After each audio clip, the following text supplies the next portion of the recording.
मौसम। रजाई बोलता है, ताऊ रेल तो मेरी भी सर्दी में खूब बनाई जाती है। हाँ, आप भी रजाई शुरू हो गई ना आपकी। अगर आपने रजाई शुरू कर ली है तो हमें अपना आशीष सर की फ्री ऑनलाइन क्लास में आप सभी छोटे छोटे प्यारे प्यारे बच्चों का स्वागत है। आज की वीडियो आशीष सर की तरफ से आपके लिए वर्कशीट नंबर 14 12 नवंबर और पाठ का नाम पापा खो गए, जो कि 7th क्लास हिंदी में बहुत ही गजब पाठ नहीं बल्कि एक नाटक है। और नाटक ही नहीं बल्कि इंटरेस्टिंग, रोचक, मजेदार ये आज की वीडियो आपके लिए होने वाली है। अगर आपको नाटक देखना, करना, उसमें भाग लेना अच्छा लगता है, आपने अपने स्कूल में नाटक जरूर किया होगा, तो मैं कमेंट बॉक्स में बताइए, पूरी वीडियो को देखिए। तो चलिए सबसे पहले आप वीडियो को झट से लाइक कर दीजिए, क्योंकि आपका लाइक मैं अपने लिए गुरु दक्षिणा समझता हूँ। तो जल्दी से गुरु दक्षिणा दे दीजिए और वीडियो को लाइक कर दीजिए। तो चलिए हम पाठ में अंदर प्रवेश करते हैं। उससे पहले छोटी सी जानकारी, अगर आपकी कोई पुरानी वीडियो वर्कशीट छूट गई हो आपकी क्लास की 7 की, तो लिंक डिस्क्रिप्शन में नीचे वीडियो के दिया हुआ है, आप वहां से जाके पूरी वीडियो देख सकते हैं। तो चलिए आज हम बात करते हैं कल्पनाओं में। ठीक है, तो कल्पना यानी कि सपने, ख्याल, इमेजिनेशन। तो प्यारे बच्चों, आप भी ख्यालों में डूबे होंगे। ख्यालों में कभी कभी हम गांव पहुंच जाते हैं, कभी कभी तो हम शहरों में पहुंच जाते हैं, मुंबई पहुंच गए, अमेरिका चले गए। कभी कभी तो हम ख्यालों में राजा और रानी बन जाते हैं, राजकुमार और राजकुमारी बन जाते हैं। आपने भी जरूर सपने देखे होंगे। कितना गजब होता है कल्पना। और कल्पनाओं में हम जब खो जाते हैं तो क्या देखते हैं, हमारे चारों ओर सभी जो निर्जीव चीजें होती है, जो बोल नहीं सकती, चल नहीं सकती, खा पी नहीं सकती, वो भी सजीव हो जाते हैं। और क्या करते हैं, कल्पना के संसार में वह भी बोलने लग जाते हैं, चलने लग जाते हैं, नाचने लग जाते हैं और खाने पीने लग जाते हैं। आपने कार्टून नेटवर्क में देखा होगा, वहाँ पर भी इसी तरह से कुछ होता है। कार्टून से बने होते हैं, वो पेड़ बोलते हैं वहाँ पर, मतलब बहुत सारी चीज़ें वहाँ पर बोलने लग जाते हैं। कार्टून मुझे भी बड़ा पसंद है, आपको भी कार्टून नेटवर्क अच्छा लगता होगा, तो मैं कमेंट बॉक्स में बताएं कि आप कौन सा कार्टून देखना पसंद करते हैं। कल्पना के बादलों में उड़ते उड़ते आप भी ऐसे अनुभव जरूर किए होंगे। आपने प्रस्तुत पाठ जो नाटक है वो पापा खो गए, एक नाटक है, वो भी फैंटेसी यानी कि काल्पनिक नाटक, जहां बिजली का खंभा, पेड़, लेटर बॉक्स, कौवा आपस में बातें करते हैं। पाठ में एक लड़की भी है जिसे अपने घर का रास्ता पता नहीं है। कई बार आप भी घर का रास्ता भूल जाते होंगे, तो प्यारे बच्चे अपने घर का रास्ता, अपना घर का एड्रेस और फोन नंबर आप जरूर याद रखें।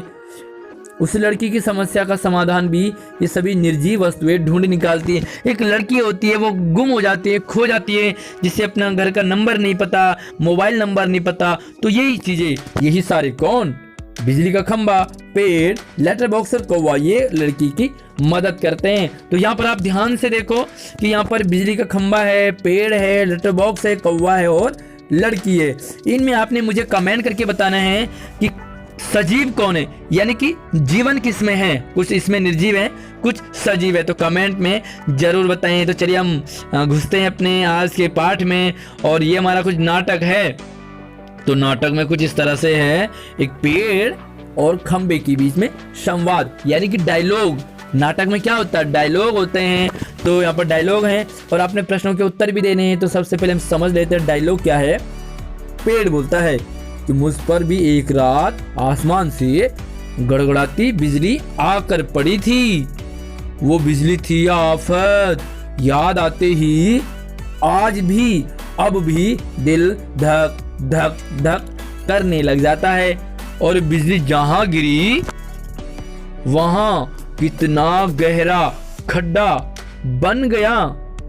अब जब भी कभी बारिश होती है तो मुझे उस रात की याद हो जाती है और मेरे अंग थर थर कांपने लग जाते हैं। तो प्यारे बच्चों, आपको भी कभी ऐसा एक्सपीरियंस हुआ होगा, आपके साथ भी कुछ 2 साल पहले, 4 साल पहले कुछ ऐसा हुआ होगा जिसकी याद आपको आज तक भी आती होगी। सेम पेड़ के साथ भी कुछ ऐसा हुआ, कड़कड़ाती बिजली गिरी और इतनी भयंकर बिजली थी उसने गहरा खड्डा बना दिया। तो पेड़ कहता है कि मुझे वो दिन आज भी याद आता है, क्योंकि वो मुझे धक धक मेरा दिल करने लग जाता है। तो आपके साथ भी कभी ऐसा हुआ तो हमें कमेंट बॉक्स में आप अपना एक्सपीरियंस जरूर शेयर कर सकते हैं। इसके जवाब में खंबा कहता है, मेरी तबीयत ही लोहे की है जो मैं बीमार नहीं पड़ता, वरना कोई भी इस तरह बारिश ठंडी धूप में खड़ा रहे तो जरूर बीमार पड़ जाए। तो प्यारे बच्चों, हमें तो छोटे से अगर छींटे पड़ जाएं तो मैं सर्दी जुकाम हो जाता है, लेकिन यहाँ पर खंबा देखो वो लोहे का है। वो कहता है लोहे का हूँ मैं बीमार नहीं पड़ता। क्यों नहीं पड़ता? क्योंकि मैं लोहे का हूँ, है ना। तो लोहे का निर्जीव है तो इसलिए बीमार नहीं पड़ता। वरना वो कहता कि इतनी सर्दी गर्मी में मैं बाहर ही खड़ा रहता हूँ, भीगता रहता हूँ, लेकिन बीमार नहीं पड़ता, है ना। आप भी बीमार पड़ जाते होंगे, पड़ जाएगा या नहीं?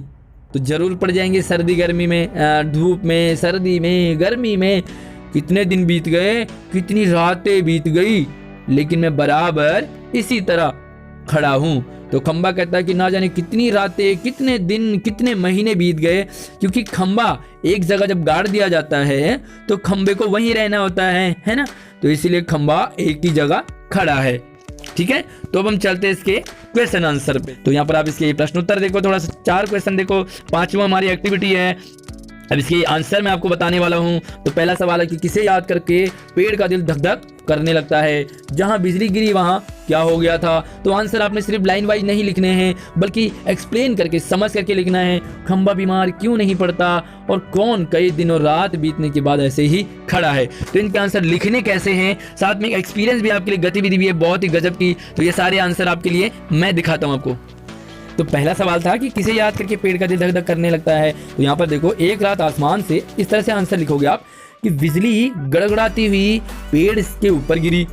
इतनी खतरनाक बिजली गिरने वाली घटना याद आते ही पेड़ का दिल धक धक, ये ढक ढक हो गया, तो इसे आप धक धक लिखोगे, धक धक करने लगता है। तो ये पहला सवाल है, जिसका आंसर आपने इसी तरह से लिखना है। तो चलिए हम दूसरे सवाल की तरफ बढ़ते हैं। इसका आंसर कैसे हो सकता है? तो इसका आंसर देखो, जहां बिजली गिरी वहां क्या हो गया था? पेड़ ने बताया। इसका सिंपल आंसर नहीं लिखना, बल्कि एक्सप्लेन करके लिखना है कि पेड़ ने बताया कि एक रात बारिश के समय कड़कड़ाती बिजली गिरी। बिजली इतनी खतरनाक थी कि वहां बहुत ही गहरा खड्डा हो गया। तो आप इस तरह से सिर्फ गहरा खड्डा नहीं लिखना, बल्कि उसे एक्सप्लेन करके लिखना है। तो तीसरा प्रश्न है, और इसकी जो एक्टिविटी है वो बहुत ही गजब की है। तो आप पूरी वीडियो देखो, वीडियो को लाइक करते रहिए। आप लाइक करना, अपनी गुरु दक्षिणा देना बिल्कुल ना भूलिए। खंबा बीमार क्यों नहीं पड़ता? तो इसका आंसर है, खंबा लोहे का बना होता है, लोहे का होता है। और आप जानते हैं कि लोहा निर्जीव होता है। निर्जीव होने के कारण लोहे का खंबा कभी बीमार नहीं पड़ता। तो जो निर्जीव चीजें होती हैं वो बीमार नहीं पड़ती हैं। क्लियर हो गया? आगे देखो, कौन कई दिन और कई रात बीतने पर भी ऐसे ही खड़ा है? तो बिजली के खंबे को एक जगह गाड़ देने के बाद उसे वहीं रहना होता है। ये आपके नाटक में नहीं है, लेकिन इसे लिखना पड़ेगा आपको। इसीलिए कई रात और दिन बीतने के बावजूद भी खंबा वहीं एक जगह खड़ा है। तो अगला जो आपके पास है वो बहुत ही गजब की एक एक्टिविटी है, और एक्टिविटी नहीं बल्कि एक संवाद है। तो चलिए संवाद को कैसे लिखोगे? तो देखो, मैंने 2 चीजें ली हैं संवाद में। क्या? निर्जीव चीजें ली हैं, एक बेड लिया है और दूसरा रजाई लिए। इन दोनों के बीच में संवाद को आपने लिखना है। तो चलिए सबसे पहले देख लेते हैं बेड और रजाई की आपस में बातचीत। जैसे पाठ में खंबा और पेड़ को दिखाया, उसी तरह से हमने आपको जो वर्कशीट में सवाल है वो बेड और रजाई के लिए दिखाया है। तो देखो क्या है। बेड बोलता है, भाई रजाई तू भी आ गया क्या? सर्दी का मौसम आ गया ना इसलिए। रजाई बोलता है, हाँ बैठता हूँ, एक सर्दी का मौसम ही तो है जब सब लोग मुझे याद करते हैं, मुझे याद किया जाता है। बेड बोलता है, मेरी तो हर मौसम रेल ही बनी होती है, तो बेड तो उसको हर यूज किया जाता है हर मौसम। रजाई बोलता है, ताऊ रेल तो मेरी भी सर्दी में खूब बनाई जाती है। हाँ आप भी। रजाई शुरू हो गई ना आपकी। अगर आपने रजाई शुरू कर ली है तो हमें अपना जरूर बताएं अपना एक्सपीरियंस की रजाई का एक्सपीरियंस आपको कैसा होता है। लेकिन मैं भी लोगों को खूब सबक सिखा देता हूँ। कौन? रजाई बोलता है। तो बेड बोलता है, कैसी सबक भाई, जरा हमें भी तो बताओ।